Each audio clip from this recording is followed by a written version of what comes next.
A'i rhyddid I redeg yn rhydd drwy'r borfa las. I'r sgwarnog a'r llwynog, y cydydd coch a'i giw, rawn ni'n ai bob noddet, deuganed chwyth a'i ddiw. Y ffôn a'r tarwenci, a'r dwrgi drawn y llyn, boed iddynt oll ei rhyddid, ar ddôl a phant a bryn.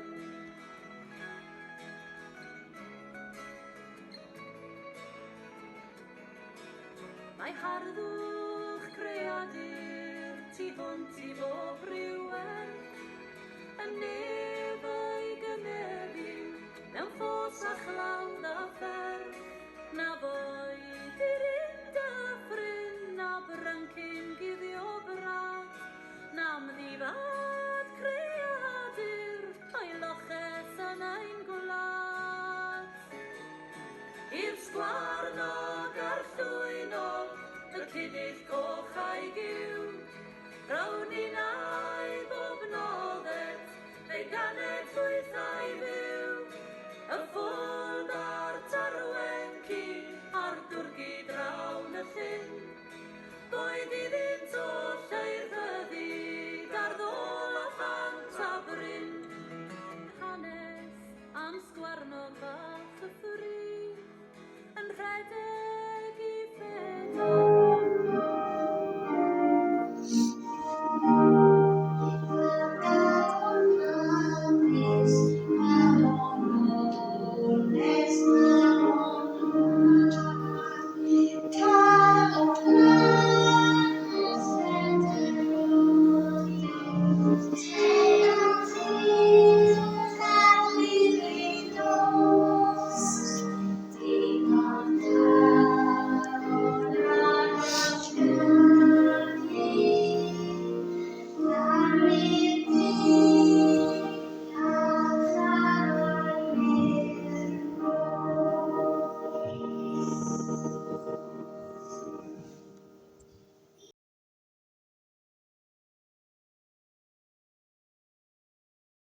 Melanges lawer dydd, a chael gan y Santes, rhag helfa'r twysog cas, a'i rhyddid So that's what Melanges probably looks like, with the dark brown or even blackish hair, which is the sign of the Celt.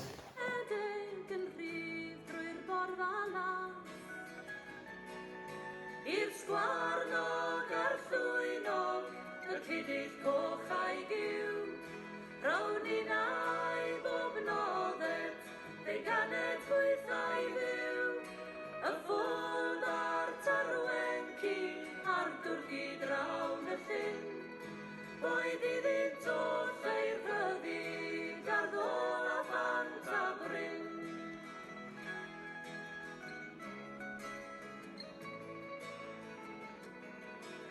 Mae harddwch creadur tu hwnt I bob rhyw.